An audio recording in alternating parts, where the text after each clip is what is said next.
బస్సులో పాడుతుంటాం కానీ ఇంత అనేది జరగదు. ప్లస్ బస్సులో అనేది ఫస్ట్ టైం నాకు ఇలా జరగడం, ఇది అనుభూతి. సో ఎప్పటి నుంచి పాటలు పాడుతున్నారు మీరు? చిన్నప్పటి నుంచి అండి. చిన్నప్పటి నుంచి. అసలు మీ ఏజ్ ఎంత తెలుసుకోవచ్చా? తెలుసుకోండి. ఎంత? 30. 30? 30 ఏళ్ళ? అవునండి. అలా ఉన్నారు అసలు మీరు? లేదా అలా కనిపించట్లేదు మీరు. కాలేజ్ అంటే చదువుకునే రోజుల్లో ఉంటారు చూసారా, టీనేజ్ అట్లా ఉన్నారు. Very good. అంటే మీరు అలా ఊహించుకోండి. అలా ఊహించుకోండి కదా, మీరు అలాగే ఉన్నారు.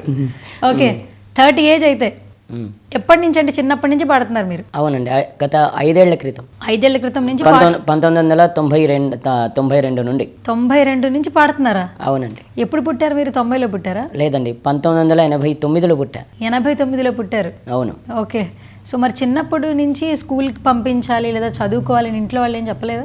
అంటే వాళ్ళకి ఎవరు చెప్పలేరు, వాళ్ళు నాతో చెప్పలేదండి. నాకు పుట్టి పెరగానే పాటలే. అంటే నేను పాడుతున్నా అని చెప్పేసి కూడా మా వాళ్ళకి తెలియదు, నేను పాడుతా అని చెప్పేసి కూడా తెలియదు. అది నాకు నేనే నాకు నేనే అనుకున్నా అట్లా పాడుకుందామని చెప్పేసి. అట్లా ఎప్పుడు మొదలైంది అసలు నేను పాట పాడాలి? మీలో మీకు అట్లా ఎట్లా మొదలైంది అసలు? చిన్నప్పుడు మా చుట్టుపక్కల టేప్ రికార్డులు పెట్టేవారు. టేప్ రికార్డు పెడుతుంటే ఇంకొంతమంది బయట వేరే అంటే మామూలుగా మిషన్స్ కొట్టుకుంటుంటారు కదా, వాళ్ళు కూడా పెట్టేవాళ్ళు. అట్లా 2 టేప్ రికార్డులు రోజు అట్లా ఉదయం నుండి సాయంత్రం దాకా, అంటే నైట్ పడుకునే వరకు వినేవాడిని. అట్లా వింటూ ఏమైంది నాకు, ఒక 2-3 రోజుల తర్వాత అంటే 3వ రోజు అర్థమైపోయింది నాకు. అంటే అనిపించింది రోజు అట్లా టేప్ రికార్డు వింటూ ఇంకా నాకు కూడా మెల్లమెల్లగా అంటే టైంపాస్కి పాడుకుందామని అనిపించింది. అనుకుని ఏమైంది, ఒక కెరసనాయిల్ డబ్బా, ₹1 బిళ్ళ పెట్టుకున్నా వాయించుకోవడానికి. అయితే ఇంకా 3వ రోజు నేను అనుకున్న వాళ్ళు ఎక్కడికైనా వెళ్తుంటారు కదా పండ్లకు వెళ్తుంటే టేప్ రికార్డ్ ఆపేస్తారు. అప్పుడు నేను ఒక్కనేగా ఉండాల్సింది. అప్పుడు నాకు మెల్లమెల్లగా అట్లా హమ్మింగ్ చేసుకున్నా, అట్లా పాడుకుంటూ ఉన్నా. అట్లా పాడుకొని ఆ తర్వాత ఒక 2-3 రోజుల తర్వాత ఆ కెరసనాయిల్ డబ్బా, ఆ ₹1 బిళ్ళ అక్కడ టేప్ రికార్డులో ఎట్లా వస్తున్నాయి, వాళ్ళు ఎట్లా వాయిస్తున్నారు, ఎట్లా పాడుతున్నారు అని విని అట్లా వాయించుకుంటూ ఉండేవాడిని. అలా అలవాటైపోయింది. అంటే మామూలుగా టైంపాస్కు అన్నది అది ఇలా అయిపోయింది అనమాట. సో ఇప్పుడు వరకు మీరు చాలా పాటలు పాడుంటారు కదా రాజు గారు. అవునండి. కానీ ఆ బస్సులో పాడిన పాట మాత్రమే ఎంతవరకు వైరల్ అయింది కదా. అవును, చాలా మంది మాట్లాడుతూ ఉన్నారు, ఇంటర్వ్యూస్ గురించి కాల్స్ చేస్తూ ఉన్నారు. అదే పాట ఇప్పుడు నా లైఫ్ మార్చేసింది. ఒక్కసారి మా కోసం మళ్ళీ పాడతారా? తప్పకుండా.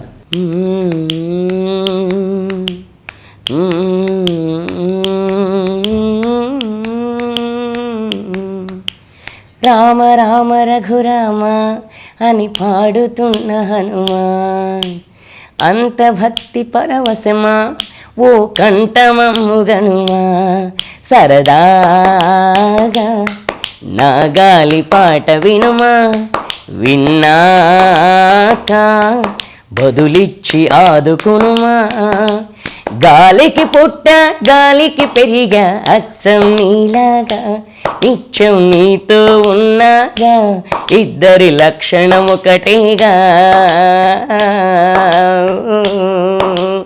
రామ రామ రఘురామ అని పాడుతున్న హనుమా, అంత భక్తి పరవశమా ఓ కంఠమమ్ముగనుమా.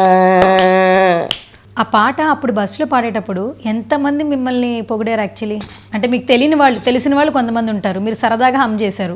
మామూలుగా సరదాగా కాదు, అది ఏంటంటే బస్సులో ఎక్కినప్పుడు సిటీ కాలేజ్ అని వెళ్తున్నా, కొంతమంది ఫ్రెండ్స్ని కలుద్దామని.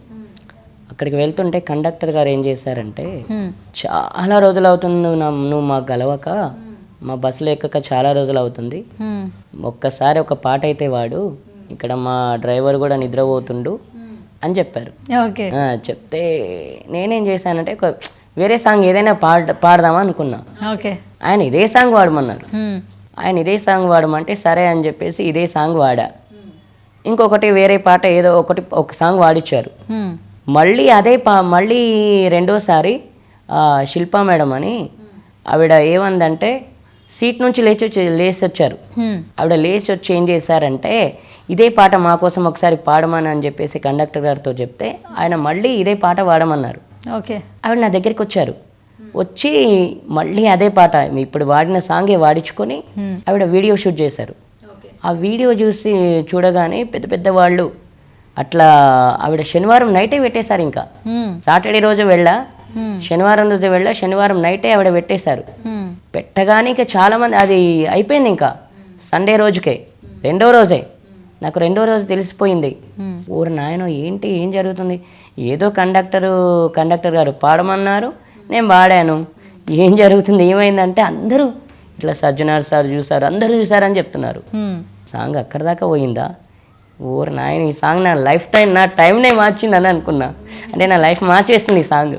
ఓకే, అలా ఆంజనేయుడి ఆశీస్సులు ఆ విషెస్ కూడా మీకున్నాయి. అవునండి, అది ఈ సంవత్సరం. అందుకే మీరు ఆ బొట్టు అదే పెట్టుకుంటున్నారా ఏంటి? అదే అంటే ఈ రోజు పెట్టారు అమ్మగా. అదే నిజం చెప్తున్నా, మామూలుగా కాదు అసలు. ఈ సంవత్సరం ఈ నవంబర్ నాళ్ళ నుంచి ఎదురు చూస్తా, 2020 నుంచి ఎదురు చూస్తే అది ఈ సంవత్సరం ఇలా టచ్ అవుద్ది అనుకోవాలి, నా లైఫ్ ఇలా అవుద్ది అనుకోలే. సో సజ్జనర్ గారు చూశారు అనటం వినటం వేరు, కానీ మీరు సజ్జనర్తో ఇంటరాక్ట్ అయ్యారు కదా. అవును, అసలు ఆ మూమెంట్ ఏమనిపించింది మాట్లాడుతున్నప్పుడు? చాలా బాగా అనిపించిందండి. ఆయన ఎలా ఉంటారు, మామూలుగా ఆయన కలుద్దాం అని చాలాసేపు వెళ్ళాను, అక్కడ ఉన్నాను. కానీ ఆయన చాలాసేపు తర్వాత వచ్చారు. వచ్చిన తర్వాత ఆయన మాట్లాడుతున్నారు, నీ పేరేంటి అది ఇది అంటే, సార్ నా పేరు రాజు సార్ అని చెప్పా. ఇంకా చెప్తున్నారు, నువ్వు బాగా పాడుతున్నావు, నేను నీది చూశాను, ఎంఎం కీరవాణి సార్కి పంపించాను, అలాగే తమన్ సార్ కూడా చూసారంట నీది, చాలా బాగా పాడుతున్నావు, నువ్వు ఇంత బాగా పాడుతున్నావు, మేము ఇంతమందిని చూసాం, నిన్ను ఈరోజు కలవడం మా అదృష్టం అని అన్నారు ఆయన. ఓకే, ఇంకోటి, నాకు తెలిసిన మ్యూజిక్ డైరెక్టర్లు ఎవరున్నా తప్పకుండా హెల్ప్ చేస్తా, నా సాధ్యమైనంత హెల్ప్ నీకు ఏది కావాలన్నా నేను చేయడానికి రెడీ అని చెప్పారు ఆయన. ఓకే, అది